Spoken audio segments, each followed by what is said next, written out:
Fala pessoal do Joia. Hoje a gente vai falar sobre o Elisag. Fundo aí que paga muito bem, né? Mas é um fundo bem arrojado e ele é um fundo que mostra, né, pra gente o quanto que é importante você pagar um preço interessante por ele. Inclusive, quando a gente olha aqui, né, na cotação dele, quem pagou aqui R$ 118 tá ali, né, amargando prejuízo na cota. Ou seja, é muito importante que você pague bons preços, né, para bons fundos. E o que explica isso, né? A gente vê, inclusive, o pagamento desse fundo, né? Assim, em relação a. Estou até trazendo do Clube FII aqui, porque a gente não encontra isso no relatório gerencial, né? A gente vê um percentual realmente em relação de rendimento, né, em relação à cota, muito alto, né? Mas nada justifica você pagar um preço muito alto. O mercado precifica demais por rendimento, né? Tanto para baixo quanto para cima, e acaba acontecendo isso. Não é só dos fiagros, né? Mas lá nos FIIs também. A gente já viu, por exemplo, o exemplo lá do Iridium. Estou falando se é um fundo ruim ou bom. Depois eu até posso fazer um vídeo sobre ele de novo. Mas a questão é, nada justifica ali pagar muito caro para um fundo de crédito, ainda mais de crédito, né? De tijolo já é complicado. Crédito, então, aqui é um fundo que investe em CRAs, né? Enfim, vai ser um Fiagra ali investindo em crédito. Aí ele fala aqui, né? Que pode ser CRA, CRI, COS de outros Fiagros, LCA, por aí vai. Em relação à rentabilidade, né? É, cota de rendimento é que ele está 95% CDI e cota ajustada 108%. Agora, né, ele explica aqui, né, o que é isso, né? Cota gerencial calculada com a soma da cota patrimonial e de todas as distribuições. E a 2 aqui é a rentabilidade da cota patrimonial considerando as distribuições realizadas no período de análise. De toda forma, né, a gente vê que, comparativamente falando, do preço que se paga, né, tem outros retornos melhores, na minha opinião. Né? Exposição a benchmark, a gente vê aqui, né, ativos com crédito em CDI e fundo de liquidez aqui, 30% e CDI 70%. Rentabilidade acumulada, a gente já falou um pouco sobre isso. O patrimônio líquido ali que precisa de muito mais musculatura, né, fundos mais arrojados, eles precisam de mais musculatura. 100 milhões de reais, 70% alocados em créditos do agronegócio e 1,5% de distribuição por cota, né? Bem alto, bem alto mesmo, né? Cota patrimonial, R$ 98, e 1,53% de dividend yield. Isso aí regala os olhos do pessoal, né? Enfim, às vezes fica pagando ali preços bizarros, né? Assim, preços muito altos que não faz sentido pagar. Taxa de administração, 1,47%, e taxa de custódia de 0,025%. É alta, bem alta, mas pelo menos não tem taxa de performance, né? Que a gente vê de forma muito comum nos fiagros. E o tratamento dos CRAs, né, olha como é que é arrojado, né? Assim, a gente já pega revenda, que já tem o seu risco intrínseco, né? Então vai ser um fundo ali focado em revenda e com uma concentração muito grande, né? Então a gente vê que não tem uma abertura, assim, né? Do que está acontecendo aqui dentro, você não sabe direito. E ainda assim você tem 20% do PL colocado aqui em revenda agrícola 6, revenda agrícola 4, 2% PL, enfim.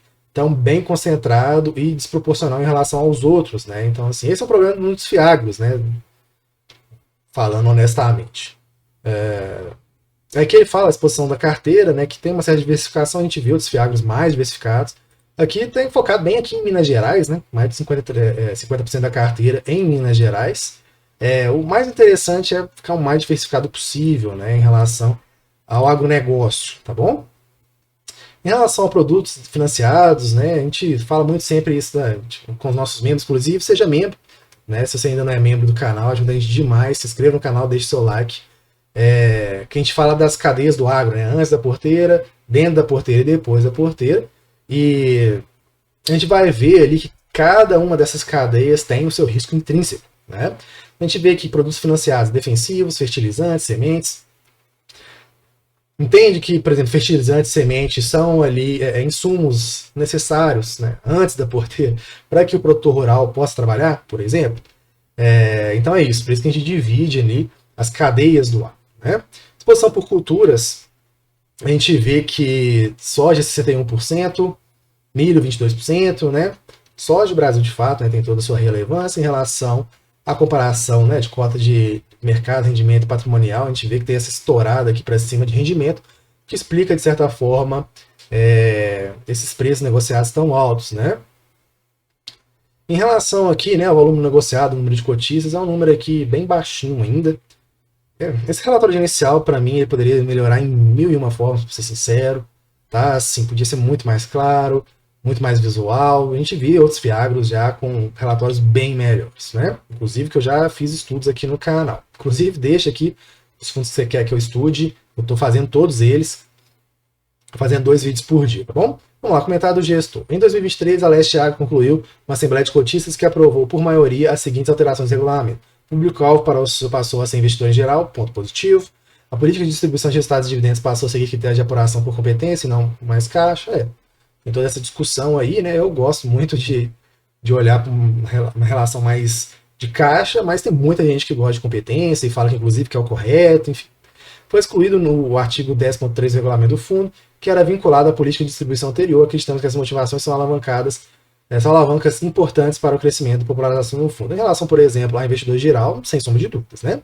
O fundo encerrou o mês de setembro de 2023 com rentabilidade acumulada da cota patrimonial ajustada pelos dividendos de 0,93. Distribuição de rendimentos do fundo referente ao mês de setembro foi de 1,5 por cota, muita coisa. O que é equivalente a uma distribuição líquida de 1,53%, né? Realmente chama a atenção, como o B fala, né? Ninguém paga mais que os Fiagros, mas tem que olhar o outro lado também, o lado do risco, né? Ou um dividendo analisado de CDI mais 8%, é muita coisa mesmo, com base no valor da cota patrimonial de 98%, R$ 98. Compensa, repara que o pessoal vê esses dividendos muito altos, às vezes pagam preços muito altos, aí depois, de fato, perde na cota, não tem jeito, né? Assim, eu acabei de mostrar para vocês aí no início do vídeo. Aí fala, recente queda dos preços das commodities teve um impacto negativo amplo na pontualidade dos pagamentos dos produtores a revenda e fornecedores. Mais uma vez, eu acabei de falar que tem risco em relação a isso, né? Ainda assim, não temos, no fundo, qualquer problema de inadimplência ou atraso e as condições das operações que visam a criar amortecimento para esses impactos funcionaram bem. Estamos percebendo um certo atraso na demanda por financiamento do plantio da safra de 2023-2024 em curso, que está atrasando algumas operações estruturadas, ou seja, já tem um risco ali inerente ao próprio negócio, né? Você vai investir no fundo, não é só por causa do dividendo, você tem que olhar o risco também. Temos um pipeline de operações com o mesmo perfil que já investimos para a execução rápida, mantendo a capacidade de geração de resultado do fundo. Mas, pessoal, o problema é que você concorda que pode acontecer, e muito provavelmente vai, inclusive, né? A gente já viu isso nos Fiagros, nos FIIs, a gente viu também risco de crédito lá nos FINFRAs no início desse ano, com Americanas, com Light, por aí vai. Então, assim, e é isso, acabou o relatório agencial, pode e deve melhorar muito, né? Assim, é um fundo bem arrojado, a gente já viu de cara, né? Concentrado ali em revendas, que o pessoal paga muito caro.